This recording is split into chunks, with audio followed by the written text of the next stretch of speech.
Nicely done. Well, thank you all for coming tonight.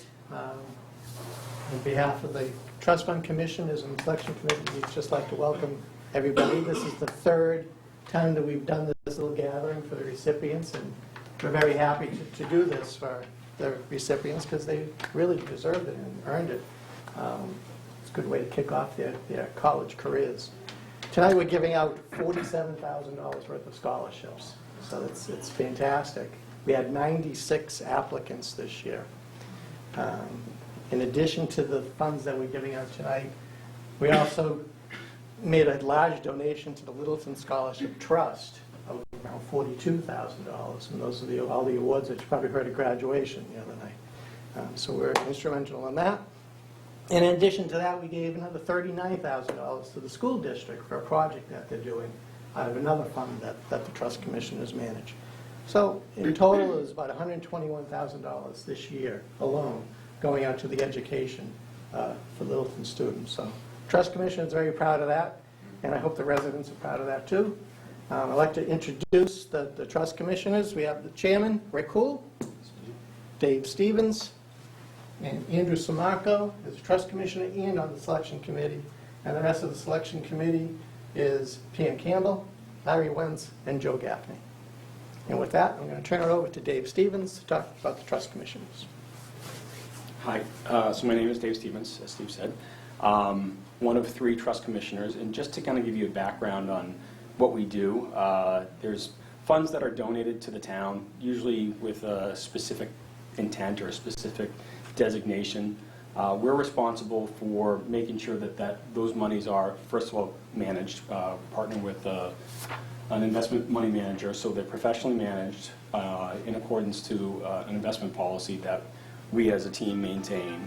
And then the funds are distributed on an annual basis in accordance to really our budget, and then obviously there's specific funds like the Eunice and John Morrison Fund and the FM Kimball Fund, which are specific scholarships tonight. So there's other funds that hit different departments in the town, like the cemetery, library, lyceum, and then as Steve said, a lot of the funds are designated to the scholarship or the Littleton Scholarship or some school-specific funds.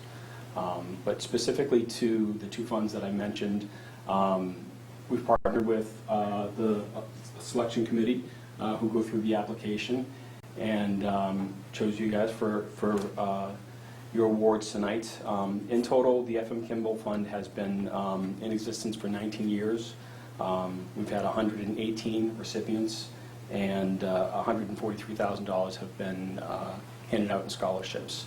This is the 2nd year for FM Morrison. The Morrison Fund, and there'll be 11 recipients after tonight, and $55,000 in total scholarships. So that's with the Morrison Fund over the last 2 years. It's almost $200,000 that have been handed out in scholarships, and almost $100,000 over the last 3 years. So we're very proud as a group in terms of the dollars that we've been able to distribute through the scholarship process to the town. With that, I'm going to turn it over to Larry, who's going to talk about the creators of the fund.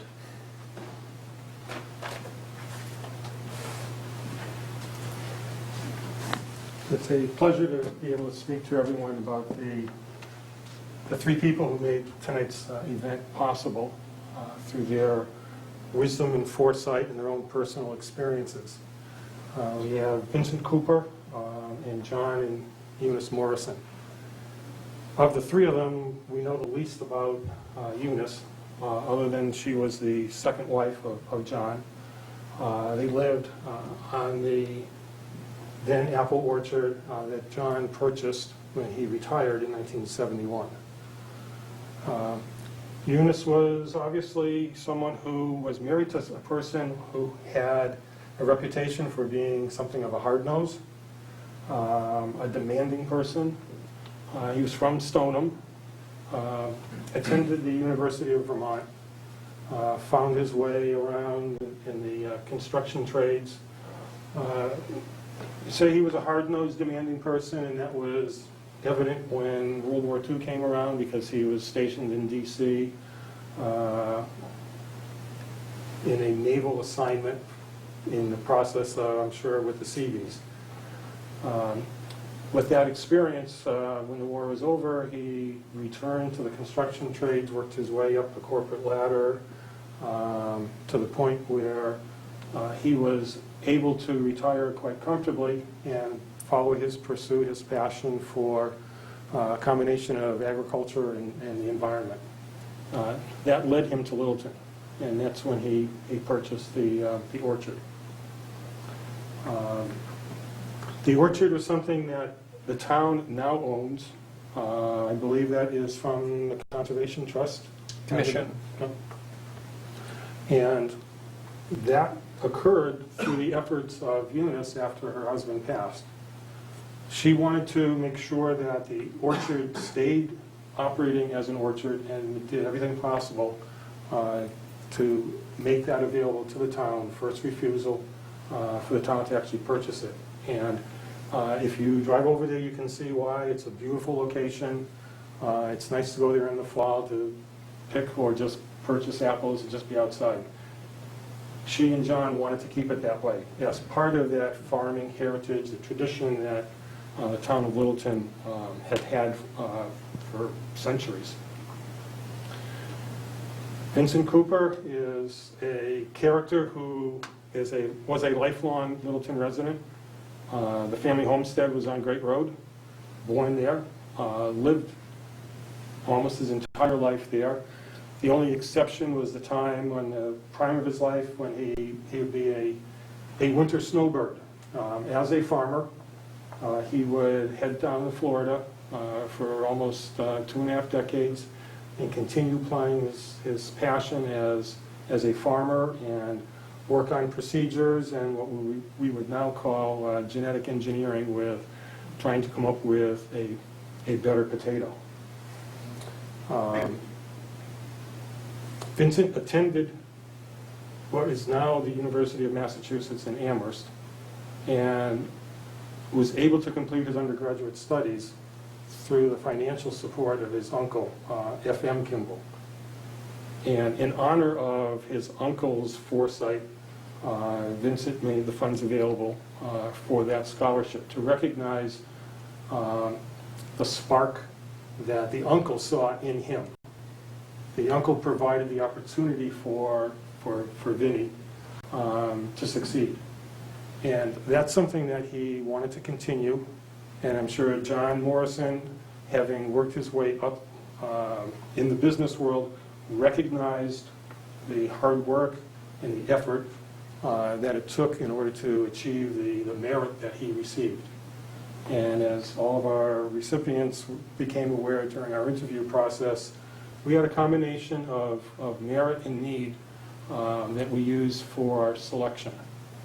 And the merit part is something that all of you here should be proud of at the same level that the Morrisons and Mr. Cooper would hope for and recognize through their scholarship fund. Now, the issue with Mr. Cooper is that as a lifelong farmer, he also had a reputation around town. For anyone who's been here for a while, he was the barefoot guy. Typical, fits the stereotype of the hard-scrabble New England farmer. But he supported the town. He supported the community. He and Eunice, behind the scenes, did a lot for the Reuben Hoare Library when they were in what's now the Historical Society building.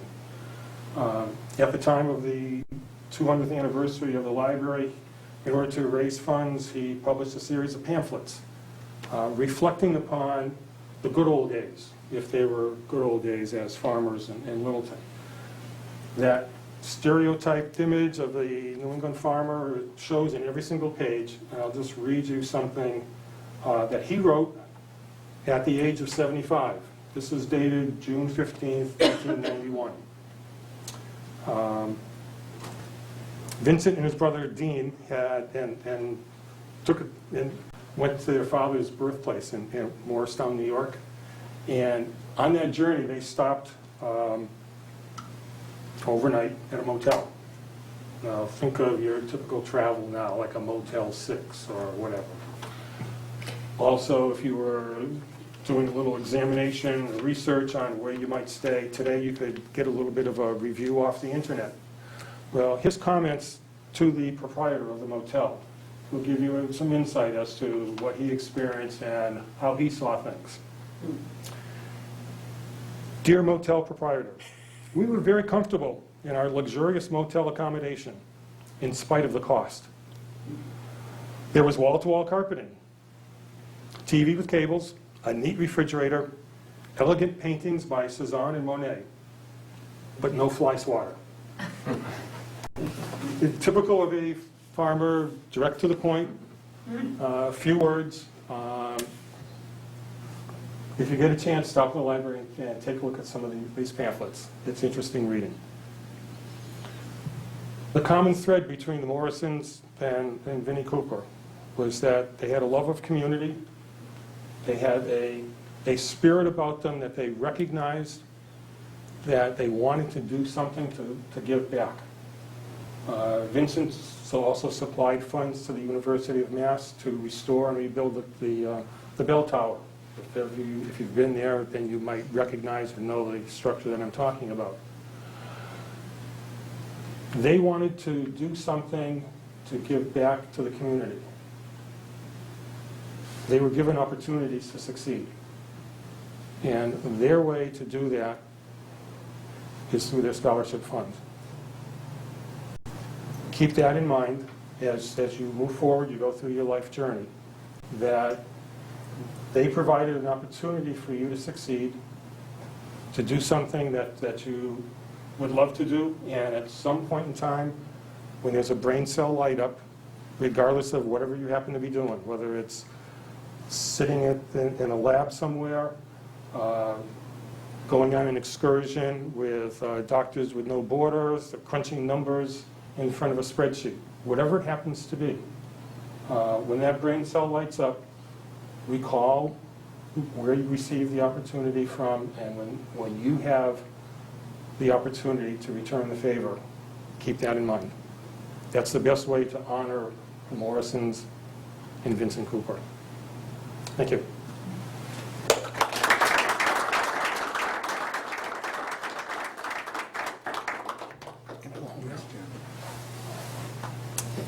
Okay, so our first award winner is Stephanie Gentile. I'm happy to be able to introduce Stephanie to you. When Stephanie graduated from Littleton High School last year, she started a 5.5-year program in occupational therapy at University of New Hampshire. And I remember well from that interview how determined she was to help people. She came back to see us this year, and she's even more determined. We were very impressed not only with her resolve, but also with her grades, to be frank. I'm an OT myself. I know the doors that OT can open. I think Stephanie can really take advantage of that, and we want to make that possible by giving her this award tonight. Congratulations, Stephanie.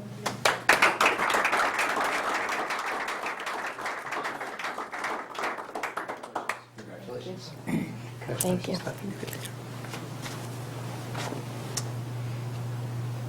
Michael Wing.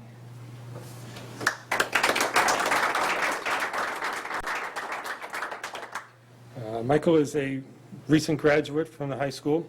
Will be attending Bryan College in the fall as a mathematics major. He's a number cruncher. He's also a multi-sport athlete, which tells me that he knows how to manage time. He knows how to get things done. Michael also is intending, if things go well, to be able to crunch numbers with a little sports background, take advantage of his real interests, his love of sports and competition. I think he will do just fine, and I'll expect to see him probably on some TV show in the future, giving us an analysis of things. Congratulations and good luck in the future.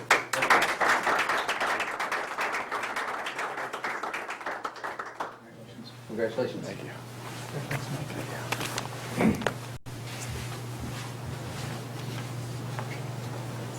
Samantha Fleury.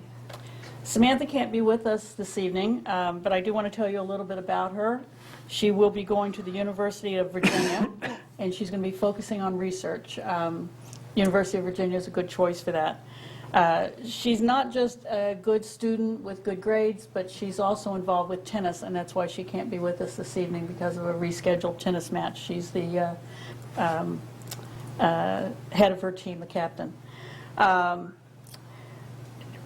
She also has some other interesting avocations that she told us about, including her vacations, and I put vocations in air quotes, to Appalachia, where she helped to build homes for people that needed that kind of assistance. We thank her for being part of tonight, and we congratulate her and hope that she will have a lot of success as she goes forward.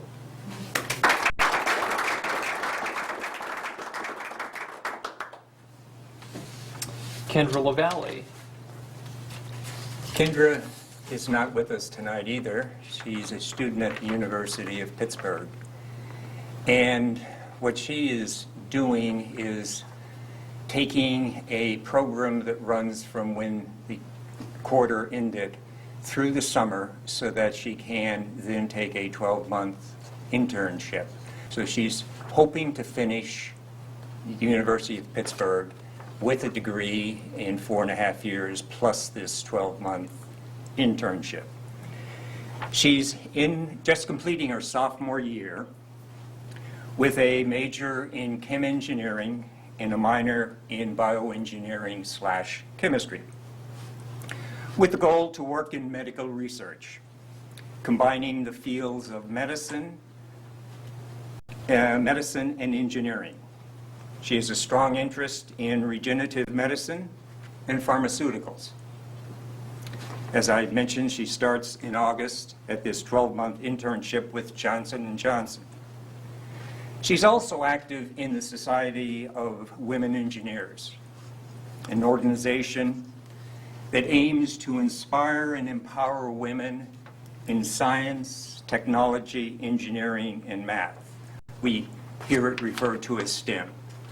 So we wish her the best, and from what we gathered during our interviews, it really is a rewarding candidate to receive this, I'll say, scholarship. Thank you.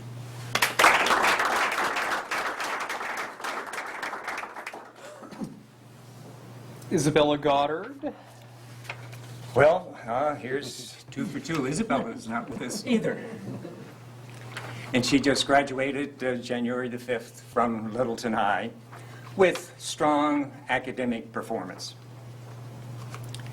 And she's been a dancer for the past 15 years. So here's a graduate who's, let's just say the 17, 18, and been dancing for 15 of those years. During those years, she's watched many of her colleagues be injured, and they were returning to performance after receiving treatment from a physical therapist. As a result of these experiences, and many of them were happy ones, she has a strong desire to help not only dancers, but those in need of healing services, and has decided to pursue a career in physical therapy, and is enrolled at the Sacred Heart University in Connecticut beginning in September.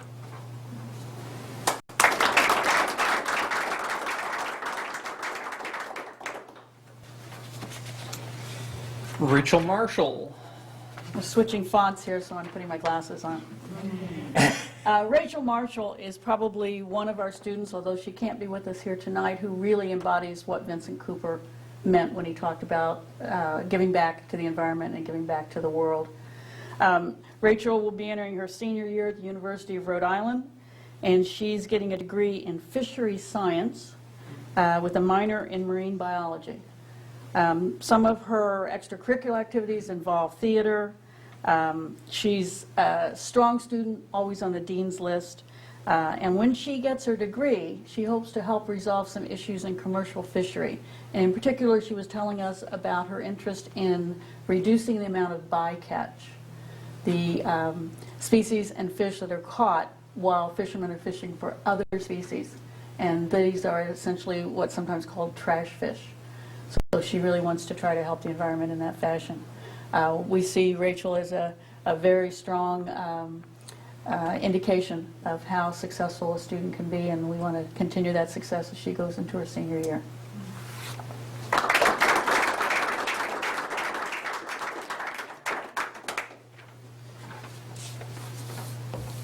Alexandra Audio.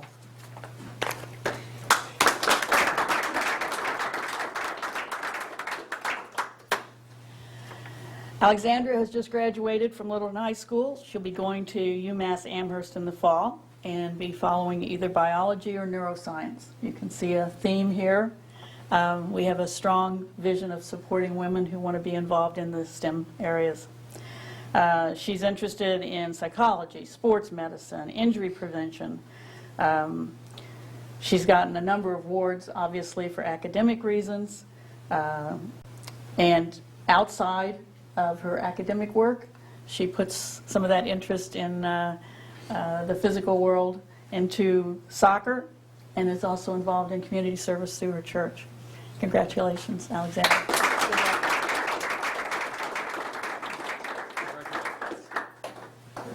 Congratulations.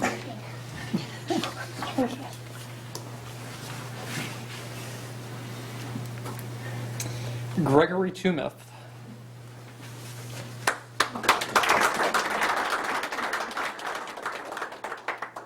Accepting for This is- Gregory is his mother. This is Greg's mom. Gregory is enrolled at the Riverview School for the 2015-2016 school year. Riverview School is an independent, coeducational boarding school in East Sandwich, Mass.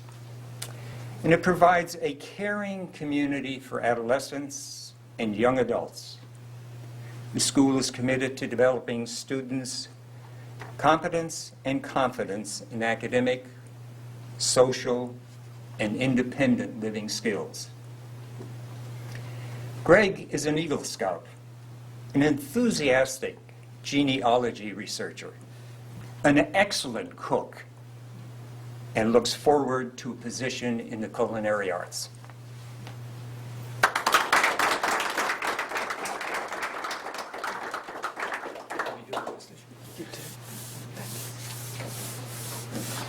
Congratulations. Good luck.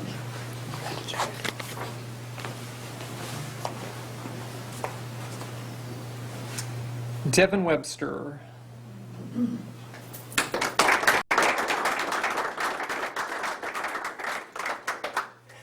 Devin graduated from Littleton High School in 2014 and decided to take an experiential gap year. The gap year is much more common in Europe, and I think it's rather underutilized here in the United States. My cousin's daughter actually spent her gap year with me last year. It's a great opportunity to grow, to sharpen your focus, to learn what you want to do. And Devin used his year to work with elders in an adult day health program. From that, it strengthened his resolve that he wants to study psychology, he wants to work with people. Also made it clear to him that he'd like to work with the younger population, so he tells us he wants to work with youth and with teens. He's been accepted at Lesley College, which is now called Lesley University, and we wish him all good luck going forward and have a lot of confidence in him.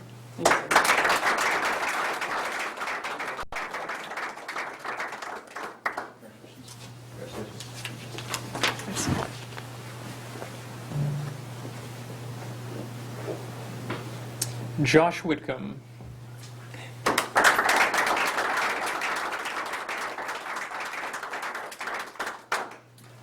Josh is a recent graduate from Littleton High School, high academic performance.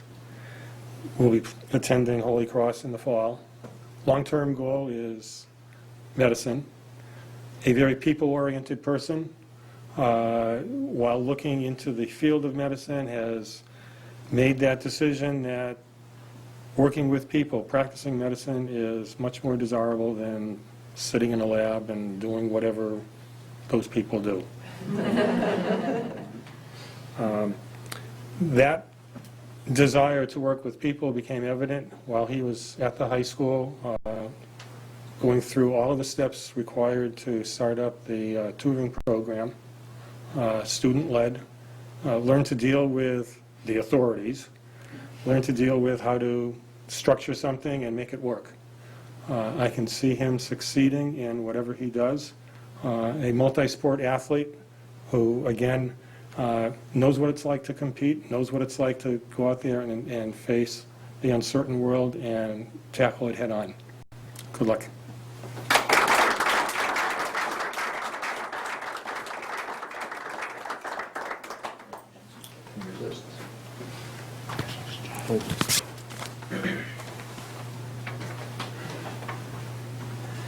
Brittany Weil, come on down.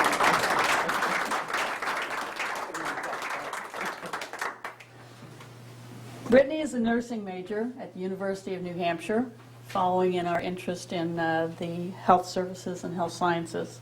She'll be entering her junior year in the fall.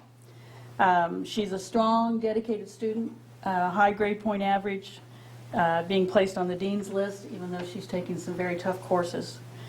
She wants to help others, obviously, and this May, she went to Haiti for 10 days and participated in a program there providing vaccinations.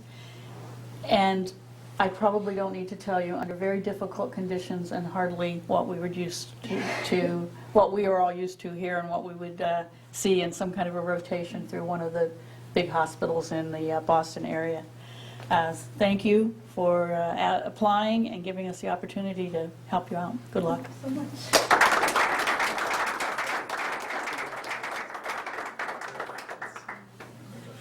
Thank you very much. Thank you.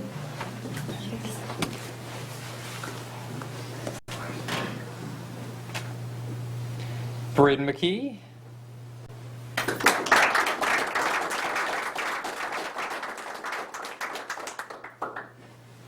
Braden will be entering his junior year studying environmental science at UMass Lowell in the fall. There, he's had the opportunity to take a lot of courses in a wide range, from oceanography to weather patterns to resource conservation. He's been a true servant to his community, participating in the Relay for Life, helping out with the Council on Aging, raking leaves for elderly citizens, etc. When he graduates, he wants to take a degree in business concentration with a Spanish language minor and wants to apply that to the environment. Congratulations, Brady.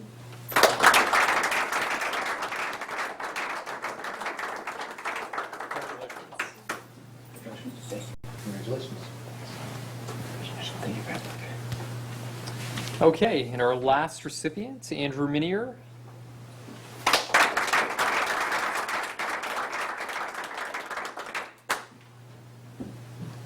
Getting nervous. A little bit. You've been here You've before. been here before. Andrew is a student at UMass Lowell, a prior recipient of scholarships. So this is not his first time through. He has earned the privilege and the right to be here through his academic efforts. He's been on the dean's list every semester at the college. Electrical engineering with a minor in robotics. He has expressed that desire and the ability to handle all that new technology that's rapidly moving forward, trying to drag the rest of us along with it. He has a particular interest in transferring that knowledge into the automotive industry, looking at alternative energy sources for vehicles, particularly with electric motors, electric batteries, whatever. So my little Duracell AAA will have to go by the wayside when he comes up with a new invention. Obviously, he is part of the future. He is the wave of the future, and I look forward to being the recipient of your efforts to make my life better.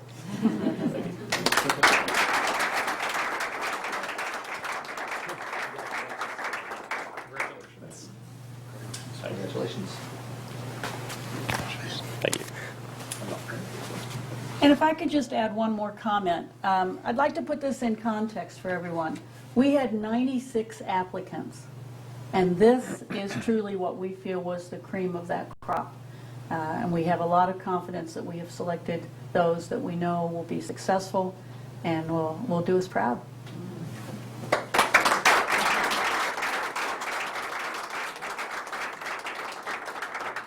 Good evening, I'm Rick Cool, I'm one of the trust commissioners. I do want to thank you for attending tonight, for being here. We're getting close to the end. Before we wrap up, I want to thank Pam and Larry and Joe and Andrew. As Pam just mentioned, 96 applications. You know how much work you put into filling out one of those. Imagine having to review 96 of those, and go through the interview process, and do all that in your spare time. The committee really puts in many, many hours of hard work to make this happen and to make sure that we get a fine group of awardees that we do every year. So I want to thank you all very much.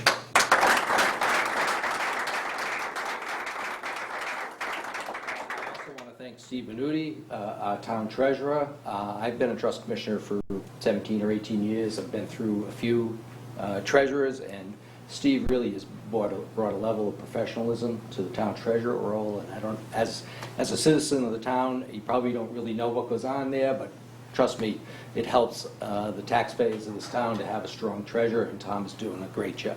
Steve is doing a great job. What's his name? Yeah, my buddy.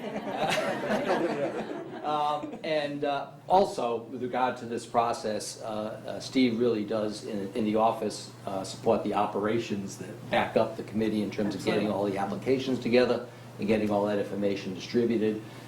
It really couldn't work without the treasurer's office doing the job they do to make it happen. So I want to thank Steve.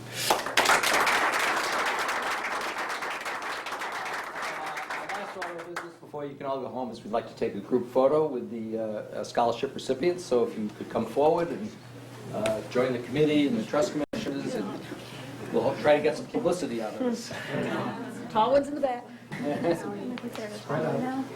Stephanie in the front.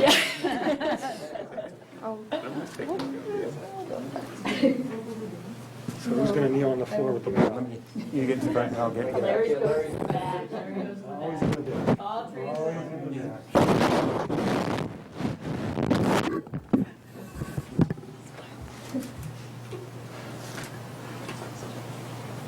He's not going to give us any work. Good. See? One more.